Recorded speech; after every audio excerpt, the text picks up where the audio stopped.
Hello,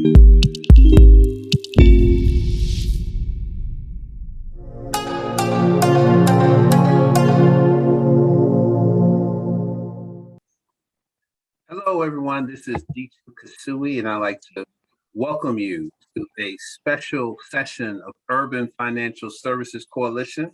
And we are cooking with the chef, an executive chef.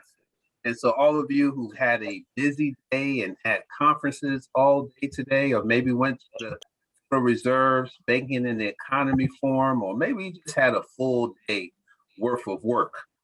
Well, why not chill and relax with Urban Financial Services Coalition, have an opportunity to hear from the chef as you start to get ready for the holiday season. The holiday season is coming upon us.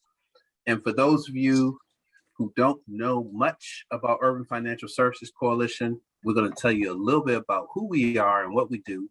Then we'll hear from our national president, and then we will get on to the chef. So if you're new to UFSC, or if you're new to today's meeting, go ahead and throw your name in the chat. Let us know where you're participating from.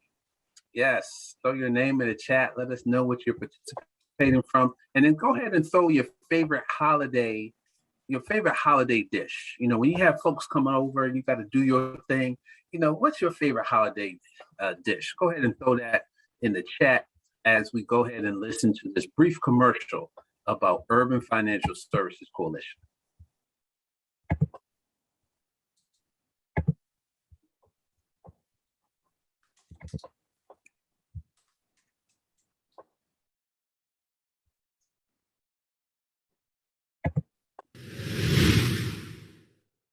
Success is achieved through valuable connections and maximizing opportunities. For minority financial professionals, this once was elusive, but Urban Financial Services Coalition affords the opportunity to network and collaborate with minority financial professionals from across the nation. Started in 1974, UFSC is a group committed to being the best at their profession, living their best life, and giving back to their community. UFSC knows that closing the wealth gap starts by building their own wealth, sharing their expertise and wealth building strategies with communities of color, and by helping minority professionals effectively market their unique skill sets and match them with employers who value diversity. UFSC is building a legacy by preparing and developing the next generation of minority professionals. Learn more about the connections and opportunities UFSC offers at www.ufscnet.org.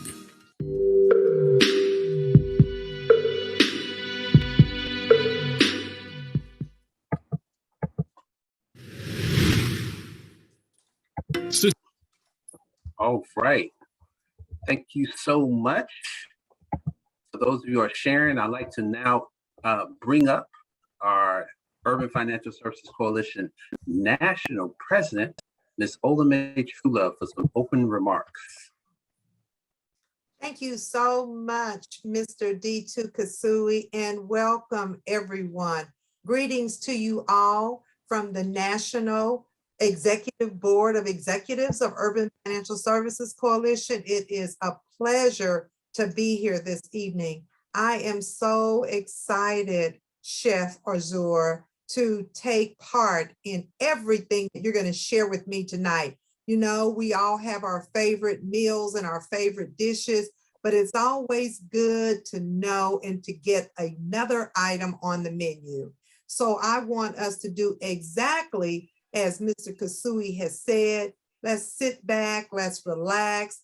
Hopefully, we'll get some of these recipes and we might be able to try one during the holidays this year. So thank you all for joining this call this evening. I'm so looking forward to it. I'll be so happy when the world opens up and we can see each other and touch each other and love on each other with good food and, you know, sweet potatoes and dressing and cornbread and greens and all stuff. So enjoy your evening. Continued blessings to you all. And thank you very much. Absolutely. Thank you, Olame Trulove. And it is truly my pleasure to introduce an executive chef for tonight.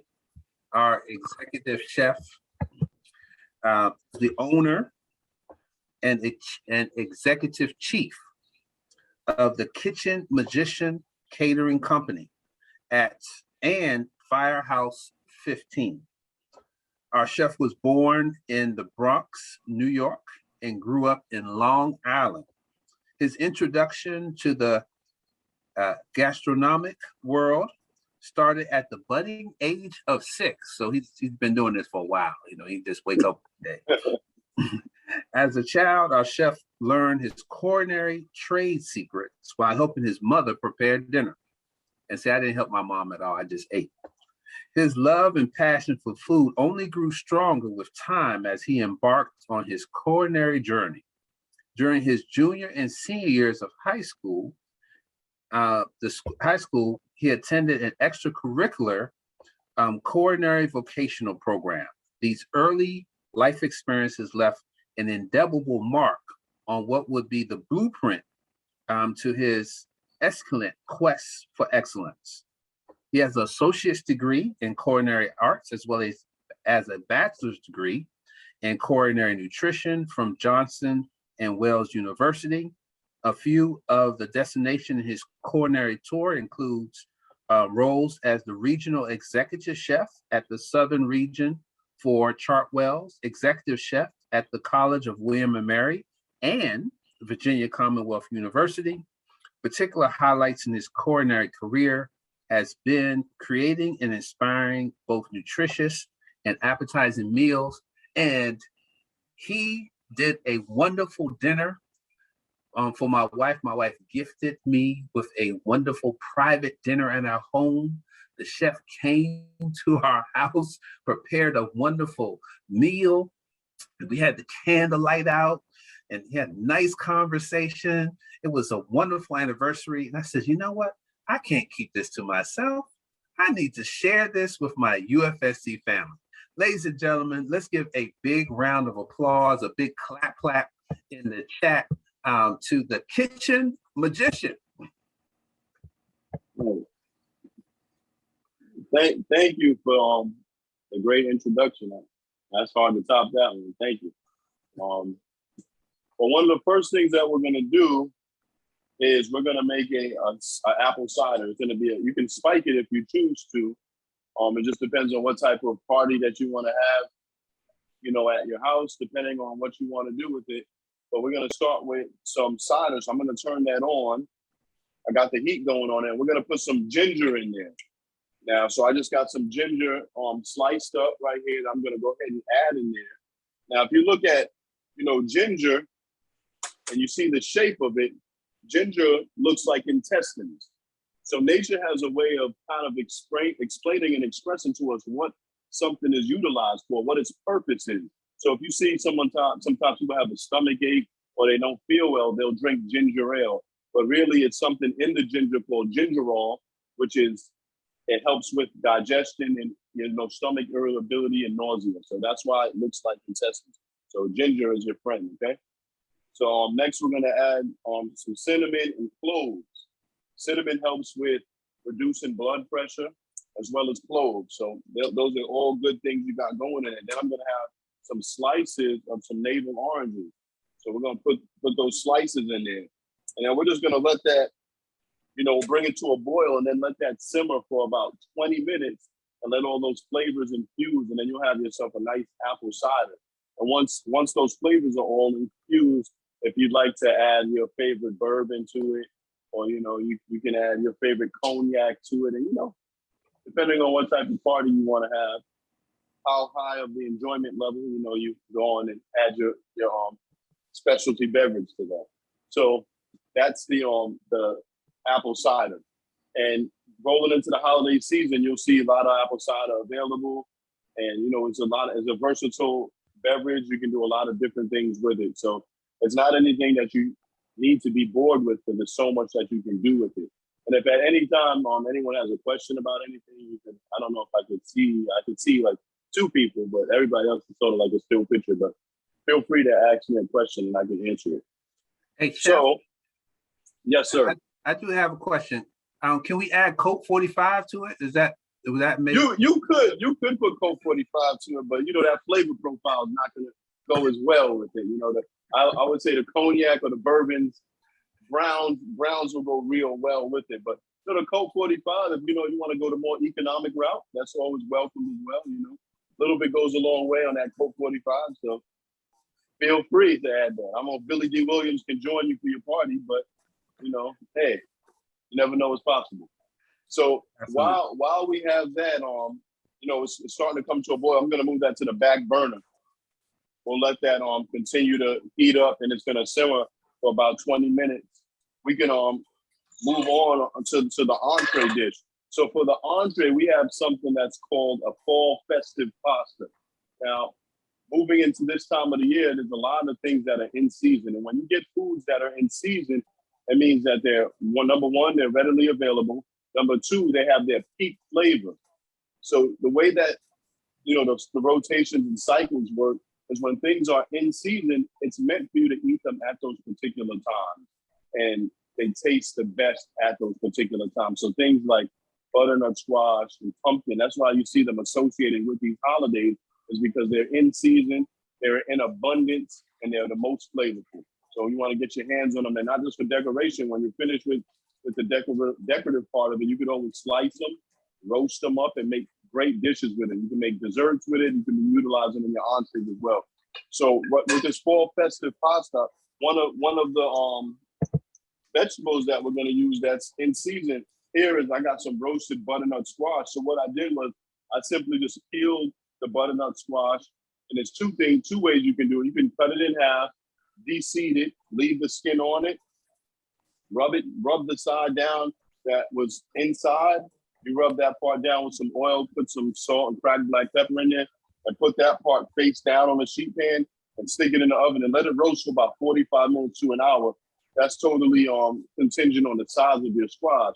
But once that comes out, it's going to be nice and roasted, and that squash can be scraped out very easily. It'll be soft, and it'll have a nice sweet caramelized flavor to it. And you can do the same thing with pumpkins. Pumpkins, you can make your own pumpkin pies. You can make pumpkin tartlets. And one of the dishes that we're going to do today is a pumpkin tartlet. So you're going to get to see that a little bit later on. So these vegetables are not just for fun or for show. You can actually eat them. Funny thing, I was speaking with my mother earlier, and she was like, until you told me that, I used to just always have, you know, the pumpkins for decoration, but now I actually roast them and use them, you know, and you can roast the pumpkin seeds and eat those as well. So with sauteing dishes and making pasta dishes, you always want to start off with a nice hot pan. You start with a nice hot pan, and what I'm going to add now is I'm going to have some diced onions to this pan. Add some diced onions. I have some baby portobello mushrooms. Put those in there. I'm going to saute those up, let those roll. And when you're cooking things, something of high importance is the temperature of that pan. If that pan is not at a high heat, you can't get the proper caramelization on the veggies that are in the pan. And that's what gives it that nice sweetness, is when it caramelizes in the pan. If you put too much of your veggies and stuff and you dump them all in at one time in the pan, it's going to drop the temperature drastically, and you're going to be sweating those vegetables, which is more like steaming them, and you're not going to be able to achieve that nice caramelization that you're looking for. So this pan was really, really hot, so you can see that those onions are already nice and caramelized, and I'm letting those mushrooms start to catch up with it. Next thing I'm going to add, I'm going to put some red peppers in there, and I'm going to add some kale. Kale is also something that's in season right now, and with it being in season, it's usually everyone's favorite part right there, that. With that kale being in season, again, like I said, it's very economical, and it's very easy to get your hands on at this time of the year. Sometimes you go to the grocery store and the kale is all wiped out because they don't have any left. But when it's in season, very rarely will you see that happen. So I got this sauteing up nicely. And another cool thing about this dish that I'm preparing today is that even, let's say, after Thanksgiving, you have some leftovers remaining. Those are perfect to put together and make some collective dishes with those leftovers. Leftovers are sort of like hidden gems when it comes to, you know, cross-utilizing them for different dishes. And they already have some nice flavor in them. And you can make lots of different dishes with it. So this is sauteed up nicely right there. So what I'm gonna do is I'm gonna now add some garlic and fresh thyme to that. So those veggies are cooking up nicely. And I'm gonna put some broccoli in there as well.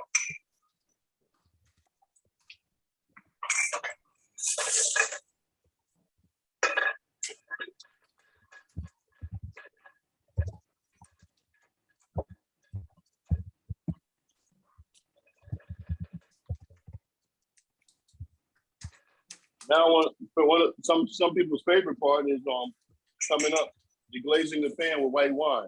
So I'm gonna take those squash that I was talking about. I'm gonna go ahead and add that in. So we got the butternut squash in there. Put a nice sauce on that. I'm now gonna deglaze the pan with the white wine.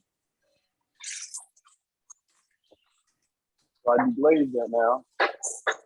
And the deglazing process lifts any remnants up that are sticking to the pan, and it also gives you some nice additional flavor. Here I got Paneer Pasta. You can use cavatappi or your favorite pasta of choice. I'm gonna go ahead and put that in there.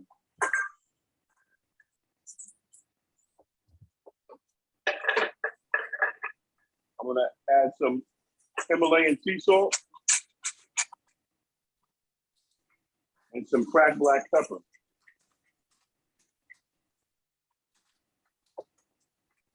So was the pasta already al dente? Yes, Or the pasta was definitely al dente and just ready to be tossed in here. And cooking the al dente, for anyone who doesn't know what that terminology means, it literally means to the tooth, and it means that your pasta has a little bit of a bite still left to it. It's not real weak and it breaks up very easily. It still has some nice texture to it. So I'm gonna go ahead and I'm gonna go in the fridge and get some cream real quick. Was that Willie? Willie know a little something? You said what? Was that that's, Willie? that's that. He know a little That's something right. about the Dante. Oh That's yeah, that al Mississippi, dente. Mississippi. So go ahead. I'm gonna add a touch of cream to there now. Got the cream, and this dish is almost finished, believe it or not. So it doesn't take long at all to prepare these dishes.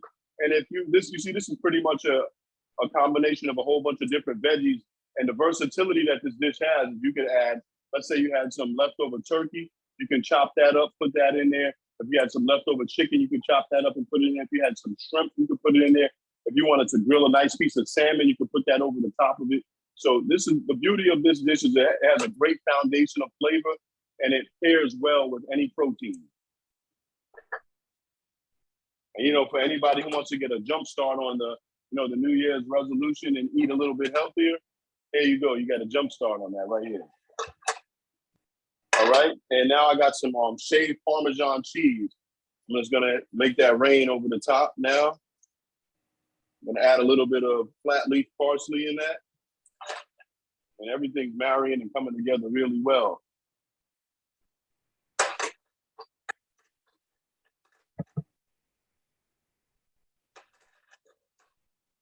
That's it. So once you see the edges bubbling, which they are right now, I go ahead and take the heat off, and I'm going to show you how we plate this up nicely, restaurant style. And so if you were in your home, you could plate this up and have a special meal right in the house, similar to the one that I prepared for D2 and his lovely wife. So here we go. I'm going to show you.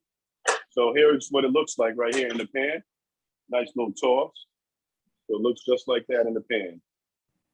Okay.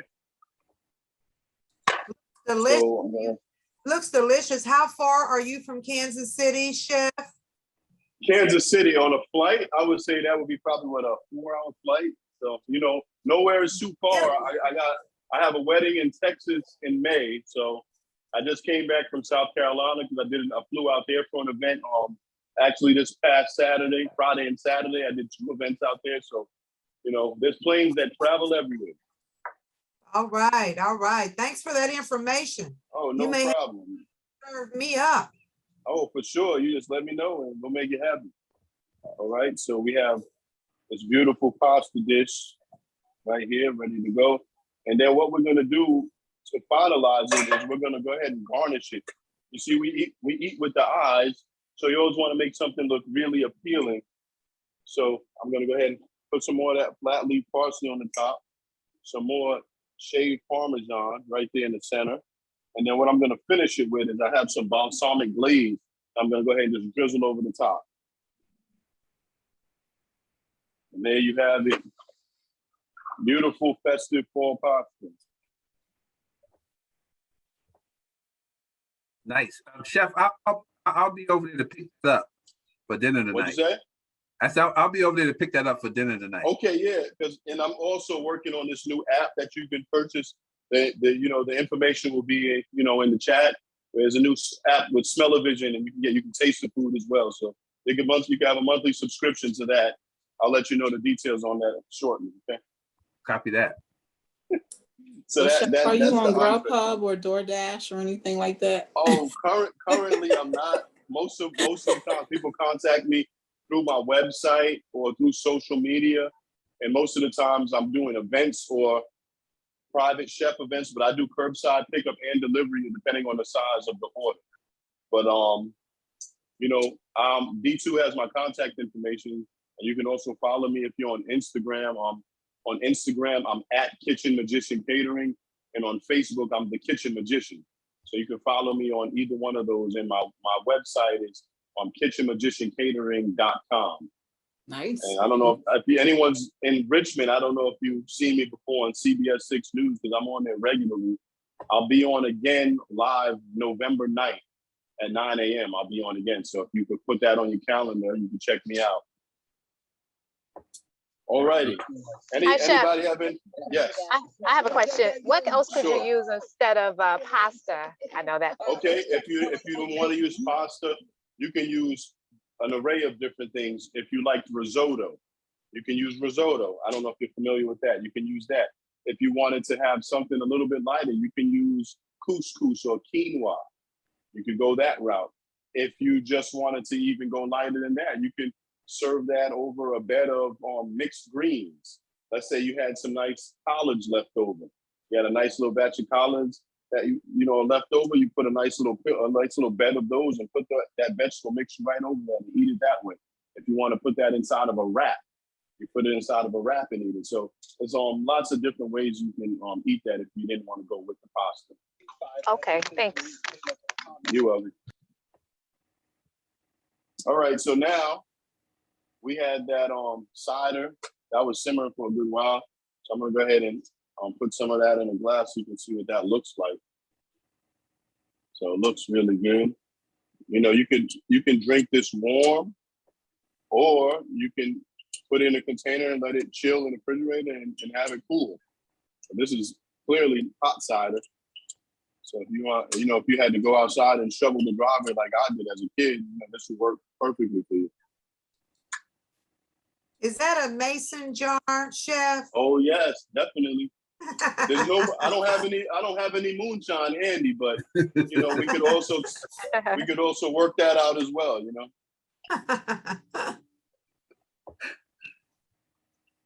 the racetrack is right down the street from our restaurant. So that's for those that don't know, that's NASCAR's history right there. So here we have it. This is the hot orange and ginger apple cider.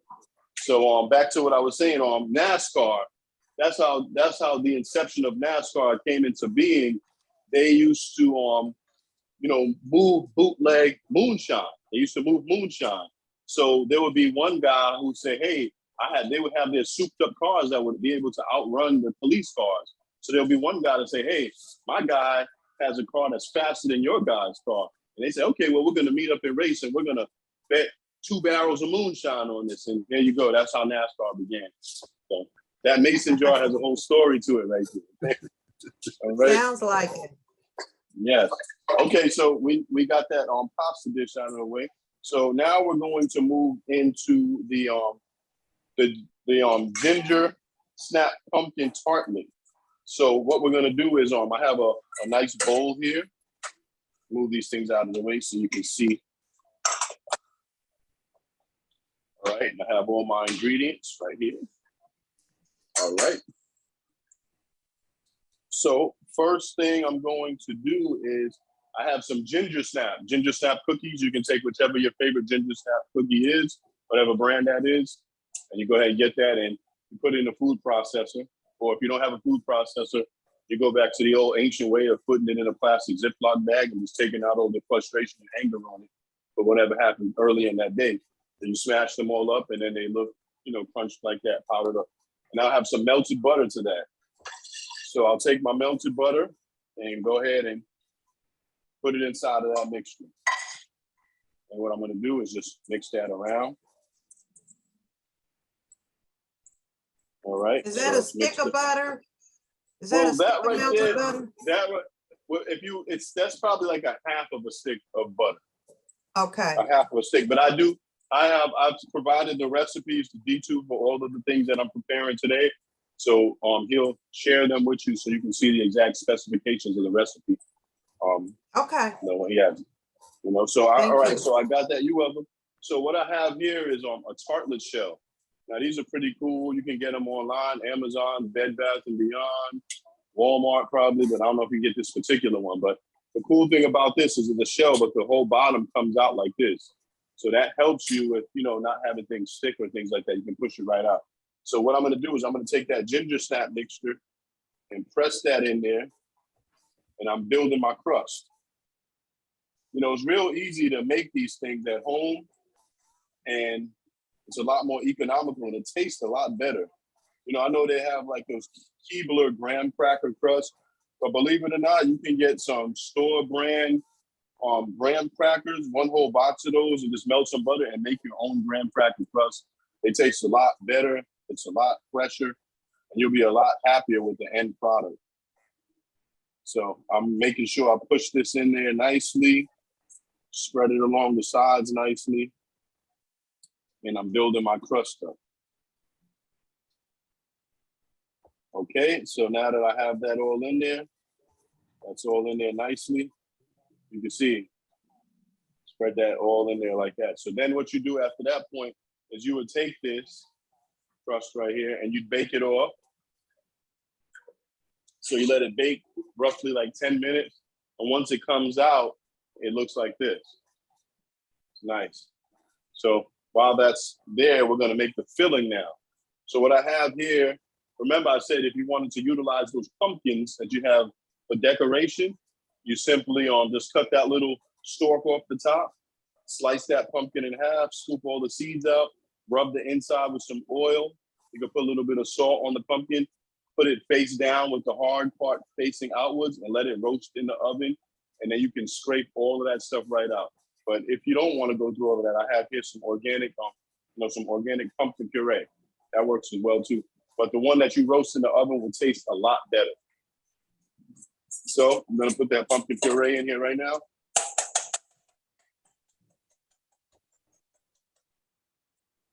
All right, so we have that in there. I'm then gonna put, eggs in there. I have some cream. I have some brown and white sugar.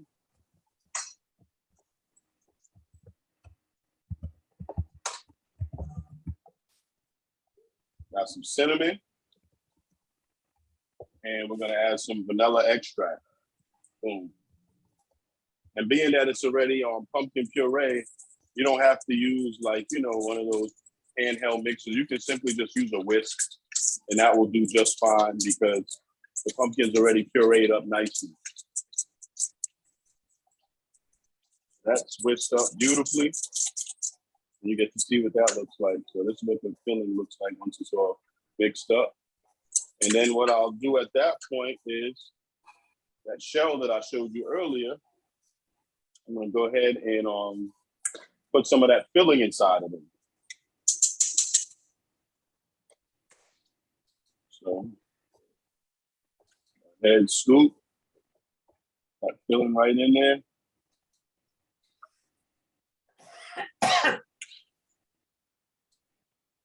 Cool.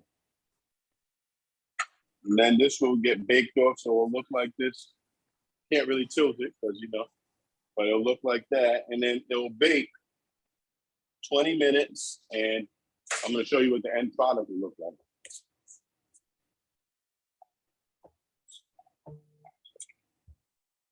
So when it's all said and done, this is what it'll look like. A nice tartlet. I put some fresh whipped cream on top and garnished it with some crushed ginger snaps. So that's what it will look like in the end. So once you cook it and it comes out of the oven, you then let it cool down, and then it cools in the refrigerator for about an hour. And then you have a nice fresh pumpkin tartlet with a ginger snap crust. Now, what's better than that? And if you wanted to add a little bit of your bourbon or cognac to that cider, I mean, they could really have a party. So here you go. I'm going to eat this in a little while. I don't know about you guys. I'm going to eat that. So those are 3 holiday recipes that you have there that, as I said, they have a lot of versatility to them. You can change out and swap ingredients if you feel like, hey, you know what? I prefer to have, some nutmeg and a little bit of cinnamon in mine instead, and what have you. Like for my pumpkin, I just put cinnamon and vanilla extract. Some people like nutmeg in their things as well. So there's some versatility there.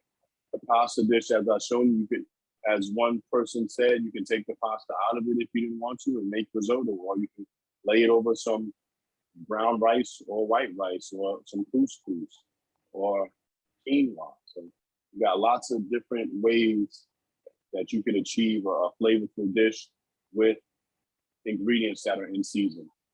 So if anyone has any questions about any of the dishes, please feel free to ask now or forever hold your peace. Absolutely.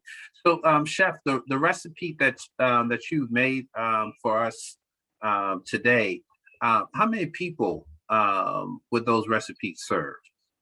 Okay, the pasta dish, the recipe that I sent you, I believe that one I sent it to you where it serves 2. So if you wanted to serve more, of course, you would just multiply by that. The pumpkin tartlet, the recipe I sent you, you can have one, like I believe it's a 1 or 8 or 9 inch tartlet pie that's large, or 6 of those small ones like the one I just showed you. And the cider makes 8 cups for the recipe. Oh, gotcha. Excellent. And that's with the added drink of your choice? With the add, yeah. Now, depending on how much of a drink of your choice you want to put it in, that could stretch to 16 cups, depending on how, if you want to put in there, some Everclear or something like that. That can easily grow to something larger, making some party mixture. But yeah, that would also be based on how much of your drink of choice you add in. Copy that. All right, ladies and gentlemen, we have the chef here. If you have any of your holiday questions that you would like to ask, please do. You can put in the chat, or you can ask the chef directly. I got one comment in the from Erica Cozy. She says substitutions. I just learned I could do white wine and brandy Marsala wine. What are some other good subs if you run out of non? Finish it. Oh, Sorry. You want to just ask yours? I can. I think I hit enter before it finished. So yeah, I just found out that I could mix white wine and brandy if I didn't have Marsala, and it actually came out really good.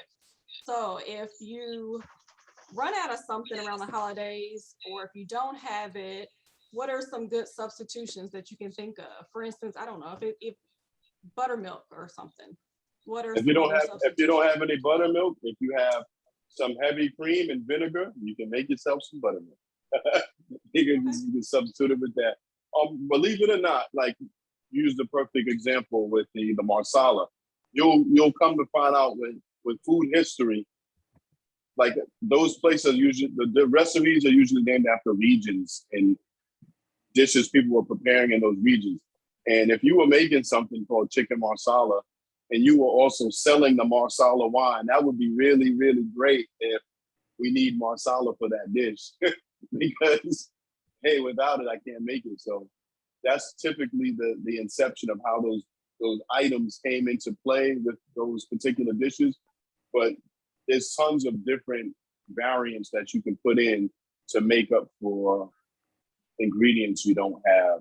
So it's not hard at all. Hope that answered the question. Yep, thank you. Okay, you're welcome. All right, have another question from Miss Fordham in the chat. She says she's not a pumpkin girl, but she loves sweet potato. What would that be just as appealing if you use sweet potato instead of pumpkin? Definitely, you can use pumpkin or sweet potato, either one of them. So that's definitely a fair swap. You can use the same exact recipe, just substitute the pumpkin for sweet potato. Copy that. Here we go. Our next question is, I would like a fascinator cocktail to pair with this. Perhaps a flame fire cocktail. Any suggestions? Man, you're gonna pull all the way into my archive on that. A flaming cocktail, you said? Man, let's see. I mean, I like tropical Caribbean dishes. I don't know if they're flaming, but I always think Mai Tais go well with everything, because that's my favorite drink. So, I mean, I don't think you would go wrong with that. If you wanted something hot or flaming, I mean, you can take any dish, any drink you like, and just put your favorite alcohol on the top and hit it with the lighter, and it'll flame up on you. So that works as well. Absolutely. Just don't get too close and burn your eyebrows. Yeah, don't get too close. That sounds like, did that happen to you, D2? It sounded like you were speaking through experience on that one. Did that happen? Yeah, I got a little too close. Got a little too close. We got a question in the chat about what type of white wine is good to cook with this meal. I like wines. I like wines that if you actually tasted them, that they taste good, because I think putting good flavors into any dish that you're preparing only enhances the flavor. So I like to use like Moscatos or wines that are flavorful, that don't give you bitter bear face. So I would say whatever wine tastes good to you, if you were to drink it, that would be good to go into your dishes. That's a rule of thumb I go by. If you won't drink it as something to drink, I wouldn't put it in my food. Excellent point. Madam Trulove, do you have a question? I wanted the chef to prepare some collard greens and cornbread for me. Okay, I just had some collard greens and cornbread I had to make for, I was at a party of like 125 people a couple of weeks ago. So, I could definitely do that. That's some of my favorites. So I'm pretty good at making collard greens. I usually use smoked turkey parts in mine, season it up to taste the way I like it, and just didn't know if you had any suggestions for collard greens, and of course, homemade cornbread is always great with that. For collard greens, I think one of the keys to the collard greens is the amount of time that you let it cook. You let it cook and then sort of stew, and that liquid that it's cooking in, I like to let it cook to the point where that liquid evaporates down and that flavor concentrates. So now it's just bathing in a pool of deliciousness. So, there's some people that like cook it and it's a huge amount of water, and then they take it out and then season it. But I feel like one of the trade secrets with that is cooking it and allowing that liquid to reduce down to the point where that flavor is nice and concentrated and it's bathing in all of that goodness. Nice. And Chef, for you said cornbread. I think for cornbread, use a good cornmeal. Get a nice stone ground cornmeal and cook it in a cast iron pan. The cast iron, and melt some butter in that pan first, and put it in that pan it's hot, and put it in the oven. It'll give you a nice golden crisp on the outside. That'll give you some nice sweetness and a nice crunch. So use a nice cornmeal. Okay. Excellent. Chef, we have another question. Miss Trudy said she's a bit tired of turkey and ham for the holidays. Any suggestions for a good holiday change-up? I'll answer this one, Chef. Get some good pig feet biscuits. You know, you get some pig feet biscuits. Woo! Well, woo! I'm gonna tell you, you have folks will be coming back. There'll be a big line at the door. Get some pig feet biscuits. Throw that in there. You know, especially still have the little toenails left on them. I'm telling you, you'll be doing good there. Go ahead, Chef. That was just my suggestion. Line in or line out? I think that a lot of the time, usually around holidays, people are always preparing whatever is traditional within their family. So whatever that tradition is, that's what everyone makes. So if I feel like, from my perspective, if something is getting tired, I feel like you should just what you have a taste for. What are you feeling for? Like, for example, Caribbean dishes or spices or seafood dishes or plant-based dishes. It's so many different things you could prepare. Like, let's say, for example, you had a seafood lasagna that you prepared. You put all of your favorite seafood in this particular lasagna. You have different cheeses. You'll have a white sauce to it. You put some nice fresh Parmesan cheese shaved on the top of it, and fill it with lumped crab meat, scallops and shrimp, spinach, ricotta, nice white sauce. That's something that you could do that's very different. You can make some vegetarian dishes that have some nice versatility to them. Like if you wanted to make polenta cakes and have a nice sauce and some veggies over that. So, I mean, I think the start of that comes from what is appealing to you. You take those ingredients and whatever spices you like, and you start to build from there and create the dishes that you want and start to make your own traditions with what you want to prepare. Me too. Yes, I have a question. So are you guys going to do this again around Christmas time? For the past few years, I've been doing Christmas Eve with my children. And every year I try to come up with a different theme of what I do. And I love to cook. But last year I didn't cook. I just ordered Indian food. But I'm looking for something different to cook on Christmas Eve dinner. Not a whole big spread, because I normally overdo it. So I was wondering if you're going to do this again around, the Christmas holiday time, so I can get some ideas from the chef of some different dishes that I can prepare. Oh, copy that. We'll look into it. I mean, the holiday time, the chef has a lot. So we have to see what dates he has left open. But we'll look into it. All right, that's great too. So, and the one year I did, I love seafood. So, I did crab cakes and I did steak, and and I'm good for one pasta dish. Basically what he made tonight, I do something like that all the time. So, I'm always looking for some new things to throw together. But even if we can't get him live, we can get him to send over, email over some ideas. Sure.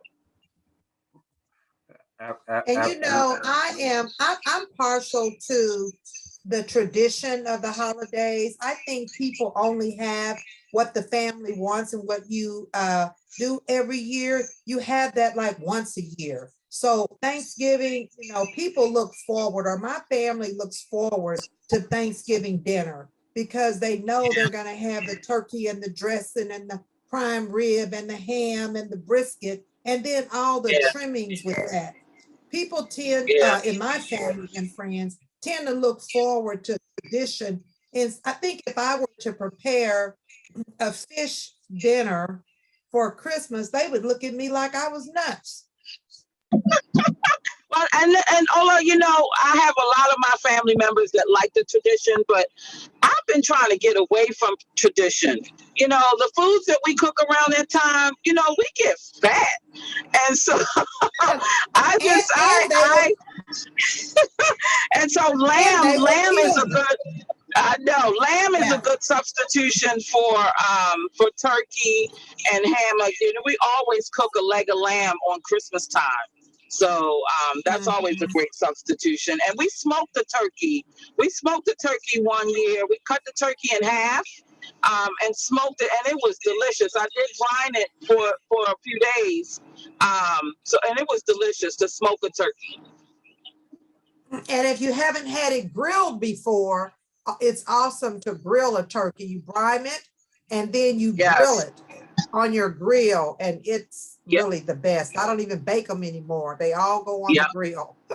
That's good. And I put some jerk seasoning on that turkey too, and do a jerk turkey on the grill. There you go. There you go. So we have some other questions about people who have food sensitivities and vegetarian meals. Do you have a favorite veggie meal that you would recommend?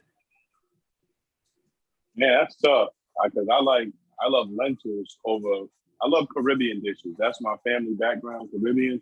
So I love Caribbean dishes. So, lentils and rice and peas and fried plantain and things. Like, I love that type of stuff. So that's hard for me to say a recommended because there's so many of them. But I really enjoy lentils that are cooked really well and they're flavorful with rice and peas. That the cabbage with the carrots and onions cooked down nicely and plantain. That's my favorite right there. But I'm biased because that's a Caribbean dish right there. But what part of the Caribbean? What part of the Caribbean, friend? My mother is from Barbados. My father's from Trinidad. I'm from Trinidad, so I was like, okay. I just ate some lentils. My daughter cooked some. It was delicious. I love them. I love lentils. Some people don't really know how delicious lentils are when you let them cook down nice and flavorful with that fresh thyme in it and finish it with some coconut milk. It's really, really good. Really my mom gave me a nice vegetarian recipe with red lentils and sweet potato. Where you mix it all together. That's delicious with cinnamon and nutmeg and things like that. Wonderful dish. Definitely, very, very good. So while we're on the lentils conversation, the question is, what's the best way to cook lentils? You have to simmer them low and slow. You start them off, you bring it to a boil, then turn it down to a simmer and let it cook low and slow. And the thing about that is you have a small window where your lentils are not cooked to just right to overcooked. Because you let them cook too long, they just burst all over and they just all busted up. So it takes some experience with working with them, and it depends on what kind of lentil it is. If it's a yellow, red, or brown lentil, their textures are slightly different. So it will just depend. But I think you having it low and slow and cooking down on the right temperature, the right type of pan, helps out a lot with the cooking process with it. Copy that. We have another question on any 7 fishes dishes for Christmas Eve. Did I get that question right, Lucinus? Yes, in Philly, it's all about the Christmas Eve dinner, not necessarily Christmas Day. It's all about the hype leading up to it. And there's this whole tradition around having 7 fishes. And so I was curious about your thoughts around that or any recipes for 7 fishes. So 7 different types of fish, is that what you're saying? 7 is usually like 7 seafoods, but then they get creative around the whole idea of 7 fishes. 7 different types of fish. Now, again, that'll be a question that it comes down to what is your favorite type of fish? What type of fish do you like? Do you like white, flaky fish? Do you like fish that's a little bit oilier? Do you like fish that has a nice texture to it and it's smooth, that takes on flavors easily? Like, to me, my favorite fish to prepare would be like halibut, sea bass, salmon. Those are the top 3 right there. Red snapper, kingfish, saltfish. What about grouper? Who loves grouper? Make some grouper. That's Some delicious. saltfish bourgeois. You know, so it depends again on what you like and what you want to do with that particular fish. In the Caribbean, they have different dishes. They have fried bacon saltfish, where they take the saltfish and, you know, boil it, soak it, get all of that salt out of it, and cook it down with some onions and like tomatoes and different spices and things like that. And you make fresh baked bread that they call them fried baked that puff up, and you eat it with that. Now that's one of something that I would say would be a favorite, because that's what, you know, I grew up having. But all those other fish that I named, they're so versatile. You can do so many different things with them. You can season them, sear them, and cook them that way, and finish them with a sauce over them in a pan. You can grill them. You can smoke them. You can bake them. You can fry them. You can steam them. So it just depends on your cooking style, what flavor profile you're looking for, because you can have one fish and have 5 different flavor profiles with that fish. You can blacken it. You can make a lemon butter sauce. You can do a citrus beurre blanc sauce with it. You can do, you know, a down home Southern style.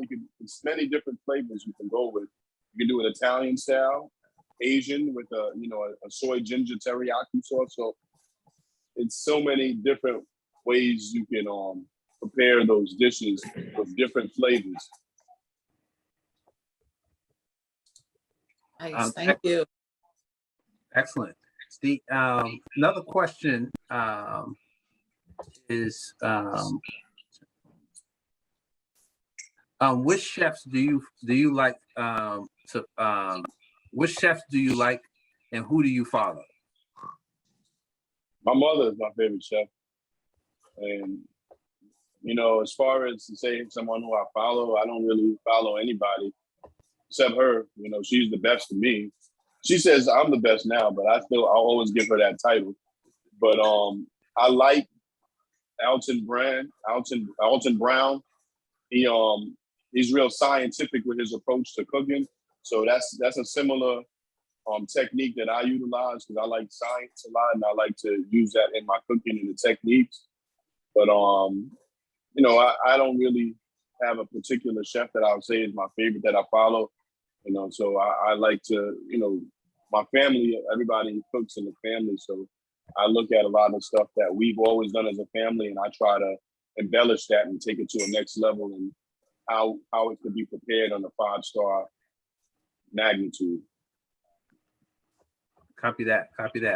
I have another question for you, Chef. Any suggested tools that would be good for the holiday that most people don't have in their kitchen, but they should probably either put on their list or should get this season? Definitely get a good knife set. That is a must.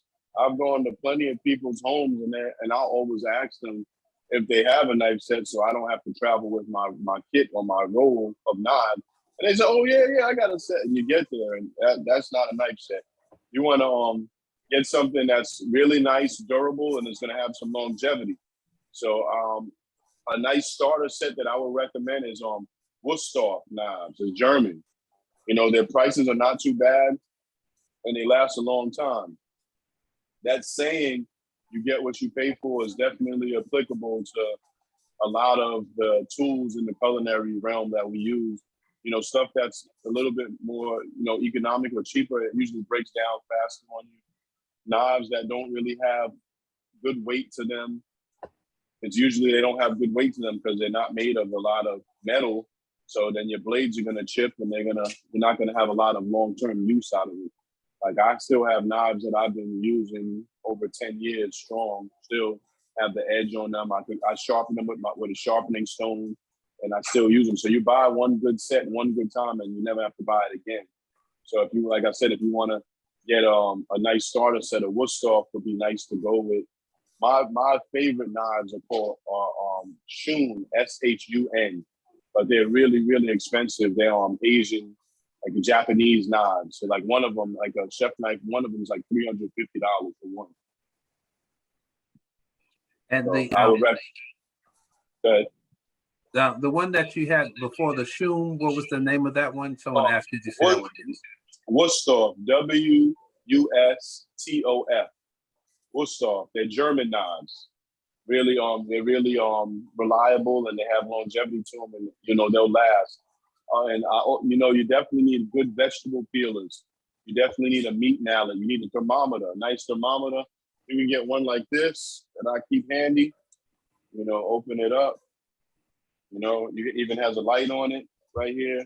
You want to tempt things all the time. A lot of the times when cooking things, people, they'll go by the eye, how something looks, but you want to tempt something to be 100% certain. And in my world, in my realm, if I'm cooking for a few hundred people, something may look like it's completely done, but I have to tempt it to double and triple check because you're dealing with the public and people's health and things of that nature. So you want to make sure you're cooking chicken.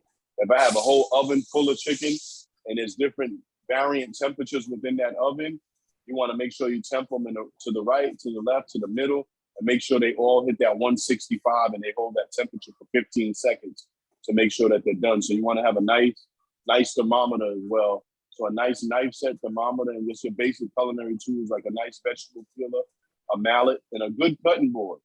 Get yourself a good cutting board that has either a booze block, it's BOOS. It's a nice wooden block, booze block. That's one of the top of the line ones. You buy that once, you'll never have to buy it again. That's a real good one. So you can start there. I can go on forever because that's like, I love culinary tools. I don't want to inundate everybody with culinary tools, but I think that's a good start right there. Absolutely. Well, you got one person wanting to know, you didn't talk about pots. What's your recommendation? Pots are really good. Again, you want to get yourself some nice, heavy bottom pans.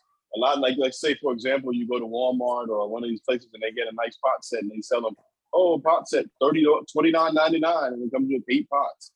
You cook anything in them, the whole bottom is burnt because it's so thin. It's so thin and they're going to rust out quick.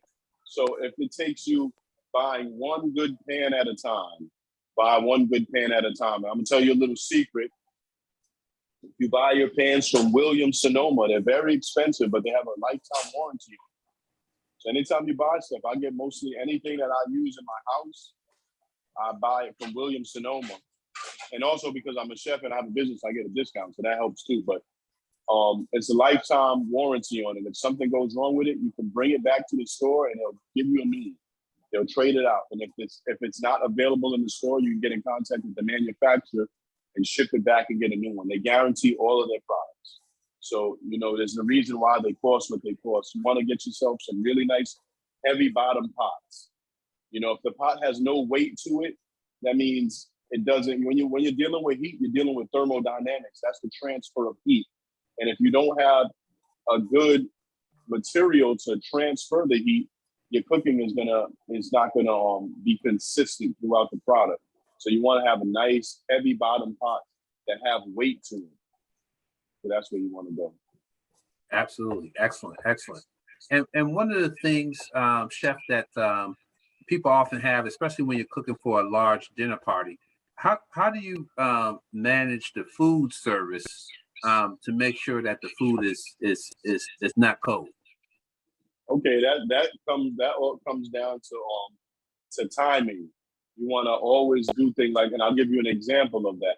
Let's say we're making a dish, and the dish is a piece of jerk salmon with Caribbean rice, cabbage, and fried plantain. Okay, you want to make sure that your rice is completely done before you start to cook the salmon.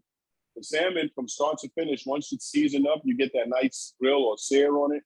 You can either finish it on the stove top, that's going to take 10, 12 minutes, or in the oven for that same amount of time. Those vegetables are going to take about 6 minutes to saute, and the fried plantains about 3 minutes. So you look at all of those factors and you prepare those things. This is when you're making something a la carte, when you're making an individual plate restaurant style. But if you're at home and you're cooking for a bunch of people, you can make your rice, have your rice completely done, cover it in plastic wrap and put it in the oven on warm, and you can keep it and hold it in there. If you're frying the plantains, you can fry them all off, put those in the oven and leave them on warm. They could be in there for, up to 45 minutes, an hour. It's going to be perfectly fine. You can saute your veggies on the stove top.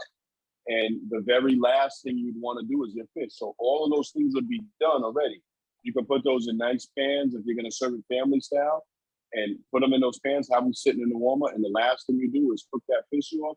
And right when you pull that fish out of the oven to be done, you go put that fish on the table and all those other dishes, and you're ready to eat.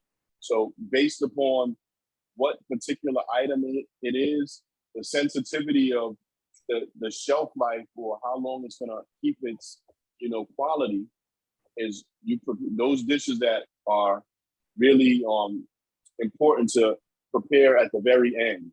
Things like mashed potatoes or rice or pastas, those can make and they'll hold their heat for a long time. But something like fish, seafoods, chicken and things of that nature, those are usually the last things you prepare and you get them out hot because you don't want the chicken to be dried out and overcooked. So all those sides can usually be cooked and hot held. And then when that final protein is done, you bring it all out and serve it. Excellent, excellent. Ladies and gentlemen, the chef has done his thing tonight. I want to thank him so much. On behalf of Urban Financial Services Coalition, let's give the chef a big hand clap, some claps in the chat. All of you. Thank you. Thank you. We appreciate the tips that you've given us tonight when we get our holiday things together. And this is Empowerment Week for Urban Financial Services Coalition. So we've had members participating in the Banking and Economy Forum. Yesterday, we had the Toastmasters group. We had Behind the Mask. Thank you, Erica Cozy and team, and Chanel. Had a wonderful session. And then, so tomorrow, there's some more sessions at the Banking and Economy Forum with the Federal Reserve. And then on Saturday, from 10:30 to 12:30, our colleague, Adrienne Whitaker, who's on the line, her and I will be doing a session on inclusive leadership, how to make your work environment as inclusive as possible.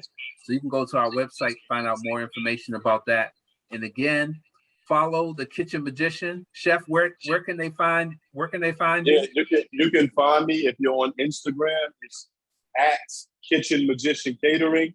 If you're on Facebook, you can find me the Kitchen Magician. Just make sure you look for that logo right there. That's the logo. You want to make sure it's me. At Facebook, the Kitchen Magician. My website is kitchenmagiciancatering.com.